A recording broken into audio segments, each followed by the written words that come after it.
Good morning students. आज हम दोबारा से सिविक्स का चैप्टर नंबर 2 फेडरलिज्म के बारे में स्टार्ट करेंगे। आगे उसके कल हमने पढ़ा था फेडरलिज्म और उसके की फीचर्स, उसकी जो विशेषताएं हैं उसके बारे में पढ़ा। ठीक है, हम इसको आगे कंटिन्यू करते हैं कि किस तरीके से इंडिया के कंसर्न में जो है हम फेडरलिज्म को अपनाते हैं। कौन कौन सी चीज़ें हैं, जैसे what makes India federal country, कौन कौन सी चीज़ें जिससे हमारा कंट्री जो फेडरल बनता है। ठीक है, we have seen how small countries like Belgium and Sri Lanka face so many problems of managing diversity। तो हमने इसके पहले जो आपका जो वीडियो था उसमें आपने पढ़ा था कि कैसे बेल्जियम और श्रीलंका ने जो है बहुत सारी प्रॉब्लम फेस करी, जिसमें उन्होंने मैनेज करे अपने डाइवर्सिटी को। वहाँ पे भी डाइवर्सिटी, तो इंडिया जो है एक बड़ा कंट्री है। India also a vast country with so many diversity. तो इंडिया में भी आपके रीजनल जो डाइवर्सिटीज़ हैं वो आपको बहुत सारी देखने को मिलती है। तो कैसे हम लोग इस चीज़ों को जो है हैंडल करते हैं, अगर हम देखें, let us begin with the constitution. अगर उस कॉन्स्टिट्यूशन से स्टार्ट करते हैं तो ये कॉन्स्टिट्यूशन जो बनाने की प्रक्रिया है बहुत बड़ा प्रोसेस है, बहुत लॉन्ग प्रोसेस है, बहुत लंबा प्रोसेस था हमारा। ठीक है, जिसमें आपके 2 साल 11 महीने 18 दिन लग जाते हैं, 2 ईयर्स। ठीक है, 2 साल 11 महीने और 18 दिन। ठीक है, तो 11 मंथ्स और 18 डेज़ उसमें लग जाते हैं। तो ये लॉन्ग प्रोसेस था, उसमें आपके बहुत सारे जो है आपको नेशनल मूवमेंट्स और सब चीज़ें होने के बाद जो है आपके इस तक आप पहुँचे थे। ठीक है, तो ये जो संविधान बनाया गया था उसके बाद हमने उसमें भी डिक्लेयर किया गया है हमारे कॉन्स्टिट्यूशन में, the constitution declare India as a union of state, यानी एक हमारे इंडिया को संविधान में भी राज्यों का एक संघ के रूप में, ठीक है, यूनियन ऑफ स्टेट्स। ठीक है, तो यूनिटी की बात हो रही है, हमारे एक राज्यों का एक जो है संघ के रूप में है। तो संघवाद की बात यहाँ पे हो रही है कि एक संघ है हमारा, राज्यों का संघ। ठीक है, but did not use the word federation, लेकिन हम जो है फेडरेशन वर्ड को यूटिलाइज नहीं कर रहे। Indian union is based on the principles of federalism. जो सिद्धांत है आपके फेडरलिज्म के, उसके ऊपर हमारा इंडियन यूनियन, हमारा जो भारत जो यूनियन है, संघ है, वो आधारित है। कल हमने 7 फीचर्स पढ़े थे, इसकी 7 विशेषताएं पढ़ी थी। ठीक है, वी हैव स्टडीड यस्टरडे, कल हमने पढ़ी थी। ठीक है, दिस ऑल अप्लाई, ये सब अप्लाई करती है हमारे जो प्रोविजंस हैं इंडियन कॉन्स्टिट्यूशन में, उनमें ये सब अप्लाई होती है। कल हमने पढ़ा था कैसे जो रिस्ट्रिक्शंस जो होते हैं कॉन्स्टिट्यूशन में दिए गए हैं हर एक क्षेत्र के लिए, राज्य स्तर पे अलग, सेंट्रल गवर्नमेंट के लिए अलग। ठीक है, तो कोई भी डिस्प्यूट होगा तो आपके सुप्रीम कोर्ट होगा ही होगा। ठीक है, तो ये सब चीज़ें अप्लाई करती है आपके इंडियन कॉन्स्टिट्यूशन के जो प्रोविजंस है उसके लिए। ठीक है, तो ओरिजिनली अगर हम देखें तो आपके जब स्टार्टिंग थी तब हमारे सिर्फ 2 टायर सिस्टम था, यानी सेंट्रल और स्टेट गवर्नमेंट। ठीक है, यानी शुरुआत में ओरिजिनली जब हमारा संविधान बनाया गया था उसमें जो प्रोविजंस थे उसमें हमारे पास 2 स्तरीय 2 टायर सिस्टम जो थे वो सेंट्रल गवर्नमेंट और स्टेट गवर्नमेंट, ऐसे ही 2 ही रूप हमको बताए गए, 2 ही सिस्टम थे। लेटर यानी बाद में 3rd टायर ऑफ गवर्नमेंट जो है वो ऐड किया गया, जिसको हम पंचायत या म्यूनिसपैलिटीज एंड म्यूनिसपैलिटीज़ के रूप में हमने इसको जोड़ा। ठीक है, तो ये हो गया कि सेंट्रल गवर्नमेंट, स्टेट गवर्नमेंट, और 3rd टायर जो है त्रिस्तरीय के रूप में हमने पंचायत और म्यूनिसपैलिटीज़ को जो है अपनाया। क्लियर यहाँ तक? तो ये हो गया कि हमारे यहाँ पे फेडरेशंस अलग अलग कैसे टुकड़ों में हमने शक्तियों को बंटवारा करा, कैसे हमने फेडरल सिस्टम को अपनाया। तो इस तरीके से हमने सेंट्रल गवर्नमेंट और स्टेट गवर्नमेंट, फिर पंचायत और म्यूनिसपैलिटीज़ में हमने इसको डिवाइड कर दिया। These all enjoy separate jurisdiction, सबका अपना अपना न्यायिक क्षेत्र होता है। 3/4 डिस्ट्रीब्यूशन ऑफ लेजिस्लेटिव पावर्स हमारे हैं, हमने पढ़ा है, जिसमें आपके ये between the union government and the state government, दोनों के बीच में बटे हुए हैं। यानी हमारी जो जितने भी आपके डिस्ट्रीब्यूशन है पावर्स का, वो हमारे यूनियन गवर्नमेंट और स्टेट गवर्नमेंट में ऑलरेडी हमारे संविधान में दिया गए हैं। तो किस तरीके से दिया गया है, कौन सी पावर्स हैं, कैसे हम डिसाइड करेंगे, तो वो ऑलरेडी हमारे संविधान में, हमारे कॉन्स्टिट्यूशन में it has been already decided, पहले से ही डिसाइडेड है। कैसे? लिस्ट के अकॉर्डिंग। ठीक है, अब हम आगे पढ़ेंगे कौन कौन सी लिस्ट थी उसके बारे में। तो हम यहाँ पढ़ेंगे कि कौन कौन सी लिस्ट के द्वारा हमने अपनी पावर्स को है डिवीजन किया हुआ है। ठीक है, फर्स्ट हम पढ़ेंगे union list, then state list and concurrent list. ठीक है, तीनों अलग अलग इंपॉर्टेंस रखती है अपनी। ये एग्ज़ाम में इससे क्वेश्चंस भी आते हैं कि यूनियन लिस्ट में कौन कौन से सब्जेक्ट्स होते हैं, स्टेट लिस्ट में कौन से सब्जेक्ट्स होते हैं, कॉन्करेंट लिस्ट पे कौन जो है लॉज बना सकता है।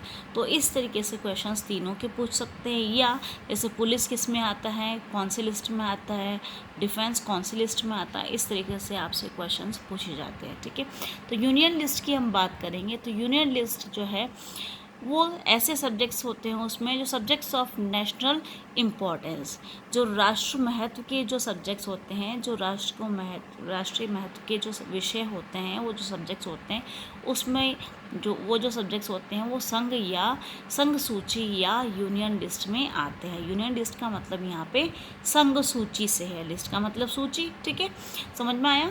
तो यूनियन लिस्ट जो है वो ऐसे सब्जेक्ट्स से कंक्लूड होती है जिसमें आपके नेशनल इम्पोर्टेंस के विषय होते हैं।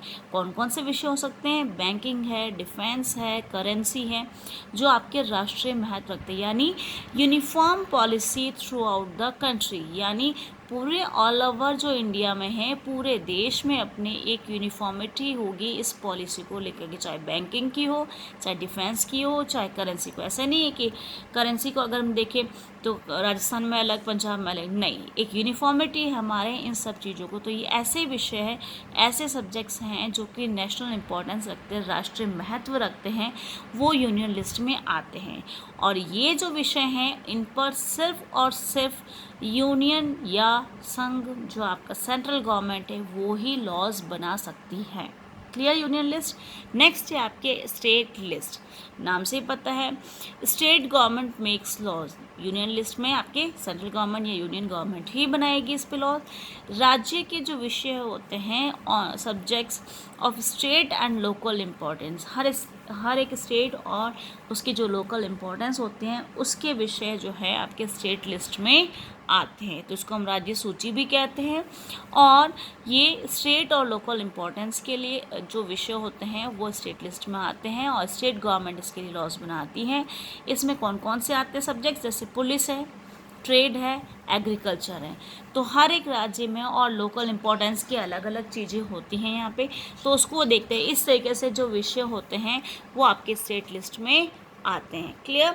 तो एग्जाम में ऐसे ही क्वेश्चंस पूछ जाते हैं कि जैसे आपको बैंकिंग दे दिया या डिफेंस पूछ लिया, वेरी शॉर्ट आंसर्स में आपको दे दिया जाएगा, वन वर्ड में दे दिया जाएगा कि ये कौन सी लिस्ट में आता है। ठीक है, या इस पर कौन लॉज बना सकता है। तो आपको क्लियर होना चाहिए, अगर नेशनल इंपॉर्टेंस का है तो यूनियन लिस्ट में आएगा और सेंट्रल गवर्नमेंट इस पर लॉज बना सकती है। और स्टेट लिस्ट का है, जैसे पुलिस दे दिया तो ये स्टेट लिस्ट में आएगा और state government can make laws. ठीक है, यानी इन पे लॉज जो है स्टेट गवर्नमेंट बनाती। क्लियर। अब ये तो हो गया यूनियन लिस्ट, स्टेट लिस्ट। और थर्ड आपके आता है कॉन्करेंट लिस्ट, जिसको हम समवर्ती सूची कहते हैं। ऐसी लिस्ट होती है subjects include common interest to both का मतलब यूनियन एंड स्टेट। ऐसे विषय आते हैं, ऐसे सब्जेक्ट्स आते हैं इसमें जो कि कॉमन इंटरेस्ट होता है, जिसमें किसके होंगे? बोथ, यानी यूनियन और स्टेट। आपका सेंट्रल गवर्नमेंट और स्टेट गवर्नमेंट दोनों के लिए ही इम्पोर्टेंट होते हैं और दोनों ही इस पे विषयों पे जो है, इन विषयों पे जो है लॉज बना सकती है, कानून बना सकती है। ठीक है, तो ऐसे विषय कौन कौन से होते हैं इसका भी एग्जाम्पल है एजुकेशन, फॉरेस्ट, मैरिज। इन सब पे जो है आइदर सेंट्रल गवर्नमेंट या आपके state government both can make laws. कानून कौन बना सकता है? दोनों ही गवर्नमेंट, यूनियन और स्टेट गवर्नमेंट। क्लियर। अगर if any conflict is there, अगर कोई भी मतभेद होता है, कोई भी इशू होता है, तो यूनियन गवर्नमेंट का जो लॉज होते हैं वो लागू रहते हैं। क्लियर यहाँ पे। तो ये हो गया आपका यूनियन लिस्ट, स्टेट लिस्ट और कॉन्करेंट लिस्ट। ये तीन लिस्टें हो गई। लेकिन after the constitution was made, आपका संविधान तो बहुत पहले ही बन चुका है। तो जब संविधान बन चुका उसके बाद क्या? उसके बाद भी बहुत सारी चीज़ें आई हैं आपके, जैसे आपके सॉफ्टवेयर है, कंप्यूटर है, ये सब चीज़ें हमारे, इंटरनेट है, ये सब चीज़ें हमारे नई चीज़ें हैं जो कि बाद में जोड़ी गई। तो ऐसी जो विषय होते हैं वो कौन सी लिस्ट में आएंगे, आए सेंट्रल गवर्नमेंट किस में आएंगे, ठीक है।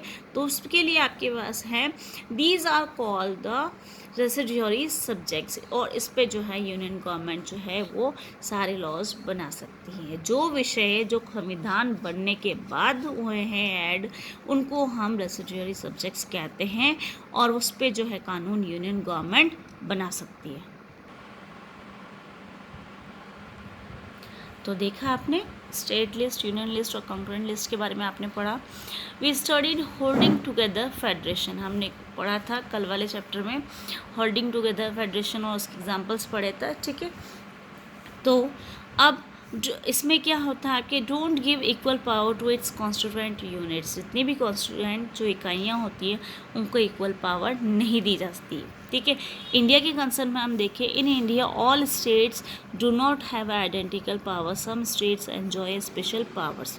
हमने पढ़ा है हमारे इंडिया के कंसर्न में कि कुछ जो हैं उनको, कुछ स्टेट्स को जो है स्पेशल पावर्स दी जाती हैं, जैसे कि आपके JNK जम्मू कश्मीर को स्पेशल था, हैज़ इट्स ओन कॉन्स्टिट्यूशन, संविधान था उसका, मैं बोल रही हूँ था, ठीक है। तो 2019 के बाद की हम बात कर रहे हैं, तो ये सब चीज़ें समाप्त कर देगी। पहले जम्मू कश्मीर में जो है ऐसा था कि वहाँ पे जो है कोई भी ज़मीन नहीं खरीद सकता है, ठीक है। तो वहाँ पे जो है नागरिकता नहीं लेना और उस तरीके से जो है उनका संविधान अलग था, ठीक है। तो ये सब चीज़ें अब हट चुकी हैं 2019 के बाद। पहले इनको स्पेशल पावर्स थी लेकिन अब हटा दी गई हैं, ठीक है। तो अब लद्दाख जो है उसको भी जो है स्टेट इंक्लूड कर लिएगा, और JNK को जो भी है उसमें से ले लिया गया है, अब राज्य मिला लिया गया है हमारे यहाँ पे, ठीक है। Some have very little power, लेकिन कुछ राज्यों को बहुत कम पावर होती है। ऐसे एरियाज़ कौन से होते हैं, या तो वो बहुत स्मॉल होते हैं to become the independent state, यानी स्वतंत्र बनने के लिए भी वो बहुत छोटे होते हैं, but which could not be merged with any of the existing states like, और या फिर वो इतने छोटे हैं या फिर वो किसी में इतने छोटे होने के बाद वो किसी में मर्ज या किसी में मिलाए भी नहीं जा सकते। जैसे कि चंडीगढ़ है, कैपिटल सिटी है दिल्ली की, ये सब आपके यूनियन टेरिटरीज़ कहलाती हैं, ठीक है।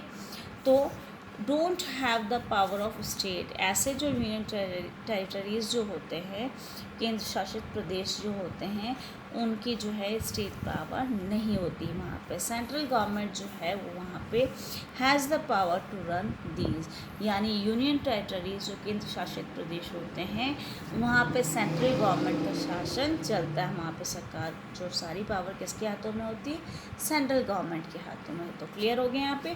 कुछ स्टेट्स को हम लोग जो है स्पेशल पावर्स देते हैं, जैसा कि हमने JNK को दे रखी थी पहले, वो हटा दी गई 2019 में। और उसके बाद जो है कुछ जो है हम यूनियन टेरिटरीज़ जो होता है हमारे केंद्रीय प्रशासित जो प्रदेश जो होते हैं, केंद्र प्रशासित यानी केंद्र प्रशासित यानी सेंट्रल गवर्नमेंट, ठीक है, सेंट्रल गवर्नमेंट का शासन वहाँ पे चलाया जाता है। तो वहाँ पे गवर्नमेंट कौन चलाएगा, सेंट्रल गवर्नमेंट, क्लियर। तो ये हो गए केंद्र शासित प्रदेश। और any change can be pass by both houses of the parliament by 2/3 majority. अगर आपको कोई भी चेंजेस करने हैं, ठीक है, अगर हमको चेंजेस करने हैं, कोई भी अमेंडमेंट करने हैं, तो उसके लिए हमें क्या करना होगा, दोनों ही पार्लियामेंट के जो हाउसेस हैं, जो हमारे सदन कौन कौन से हैं, लोकसभा एंड राज्यसभा, ये आप 6th क्लास से 8th क्लास से पढ़ते में आ रहे हैं, ठीक है। तो उसमें 2/3 मेजोरिटी की हमें ज़रूरत पड़ती है, तभी वो बिल वगैरह कोई भी जो इशू है उसको हम पास आउट करवा सकते हैं, ठीक है। In case of disputes high courts and supreme courts make a decision. अगर कोई भी इशू होता है, कोई भी डिस्प्यूट्स होते हैं, तो उसमें आपके हाई कोर्ट्स और सुप्रीम कोर्ट्स होते हैं जो कि डिसीज़न लेते हैं। यानी सेंट्रल गवर्नमेंट या स्टेट गवर्नमेंट के कोई भी इश्यूज़ होंगे तो उसमें जो है आपके ऐसे इश्यूज़ को वो हाई कोर्ट में अगर सॉल्व नहीं होता है तो सुप्रीम कोर्ट तक आप जा सकते हैं, और सेंट्रल गवर्नमेंट और स्टेट गवर्नमेंट के जो भी इश्यूज़ होते हैं उनको आप सॉर्ट आउट कर सकते हैं आपके सुप्रीम कोर्ट, यानी जुडिशरी आपके लिए सुप्रीम है। यानी कोई भी डिस्प्यूट होगा तो आपके जुडिशरी जो है आपके लिए इम्पोर्टेंस रखती है। आगे आने वाले उसमें हम चैप्टर्स में पढ़ेंगे कि कैसे जुडिशरी आपके लिए इम्पोर्टेंस रखती है, क्या क्या चीज़ें उसमें होती हैं। और उसके लिए जो है आपके raise resources by levying taxes, और जो रिसोर्सेज वगैरह जो वो रेज़ कर सकती है, बना सकती है गवर्नमेंट, वो किस तरीके से बना सकती है, टैक्सेस वगैरह लगा करके, ठीक है। तो इस तरीके से वो अपने रिसोर्सेज को भी आगे ले जा सकती हैं, बढ़ा सकती हैं रिसोर्सेज, वो सब चीज़ें लागू हो सकती हैं। तो आज आपने पढ़ा किस तरीके से हमारे 3 लिस्ट हैं, उसके अकॉर्डिंग हम अपनी जो गवर्नमेंट है, सेंट्रल स्टेट गवर्नमेंट जो है वो लॉज बना सकती हैं, और कौन कौन से विषयों पे वो जो है लॉज बनाएगी। और अगर कोई डिस्प्यूट होता है या जो नए विषय हमारे संविधान के बनने के बाद आए हैं, तो उस विषयों पे जो है उन विषयों को हम किस में डाल सकते हैं, कौन सी लिस्ट में। तो ये सब चीज़ें हम आज आपने पढ़ा है, इसके भी आप नोट्स बना लीजिएगा।